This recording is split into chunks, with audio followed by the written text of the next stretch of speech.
Okay, this is really a good one.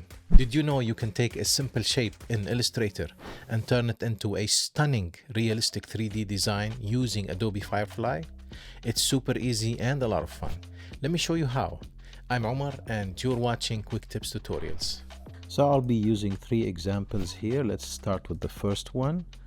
I'm going to simply type 3D and change the color to something grayish. For some reason with Adobe Firefly it was giving me issues if the color was black.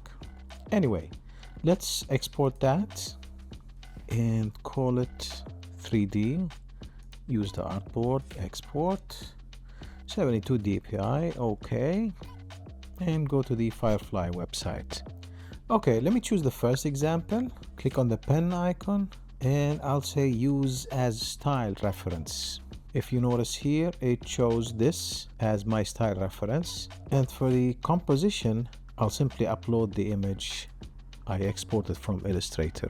Click continue and let's bump up the strength to the maximum and click generate.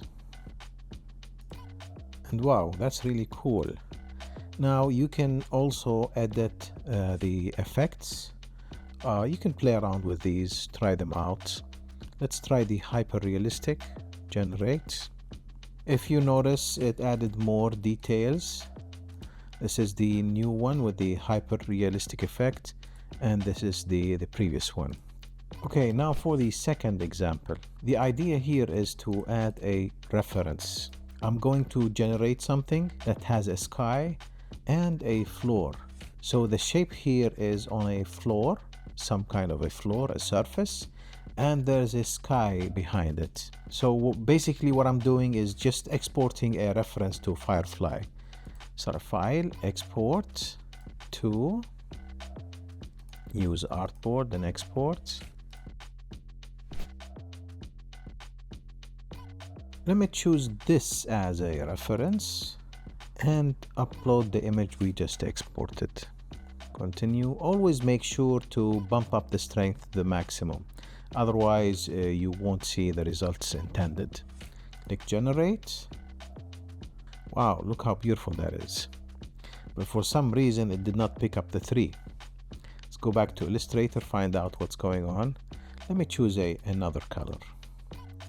Export that and import it back to Firefly.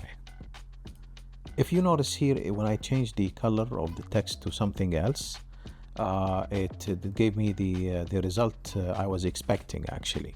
Look how beautiful that is.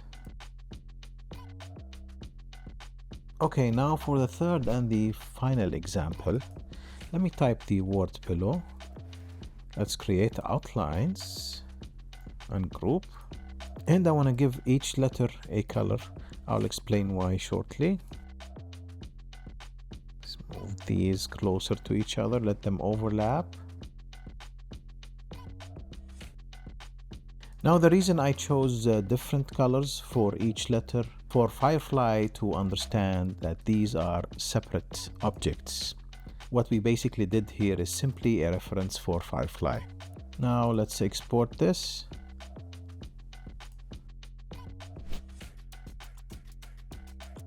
Let's choose this example, use it as style reference. And for the composition, I'll just upload the image I just exported. Continue, strength the maximum and generate. And there you go. How amazing is that? And that's it. In just a few steps, you can transform your flat shapes into realistic designs with Adobe Firefly. Try it out and see how it elevates your projects. If you enjoyed this video, hit like, leave a comment, and don't forget to subscribe. I'll see you in the next one.